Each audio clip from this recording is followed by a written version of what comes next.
Chapter 49. The Visionary Legacy of Ahilya Devi. Moropant was a notable contemporary Marathi poet.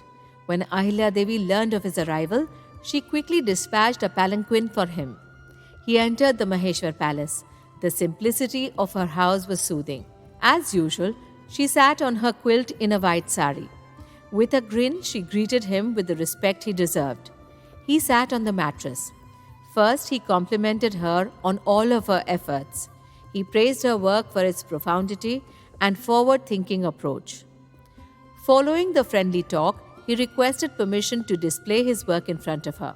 She nodded. As he sang and presented his poetry, everyone was fascinated. Happily, Ahilya Devi rewarded him with a gold bracelet and a shawl. She extolled his art. Moropant sought her permission after the concert to clear up some of his misgivings. She assured him he could ask for whatever he wanted.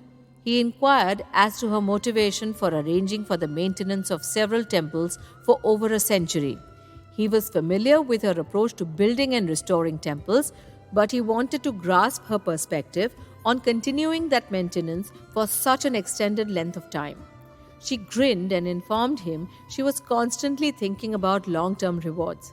She reminded him that while monarchs changed, temples remained permanent.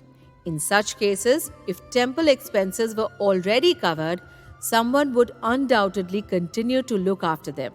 She said that temples were the most effective way to keep Hinduism alive in people's imaginations. His next query concerned the temple of Sri Kashi Vishwanath. When he was in Banaras, he undoubtedly went to the Kashi Vishwanath temple. He was heartbroken to find Gyanvapi Mosque in the spot where the Kashi Vishwanath temple formerly stood gloriously.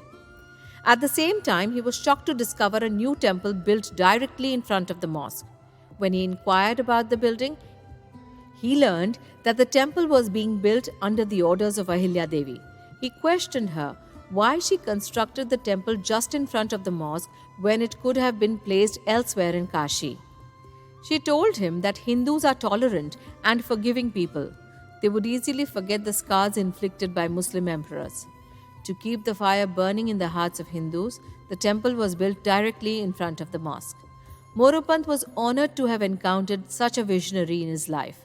He bowed in front of her and gladly accepted her departure.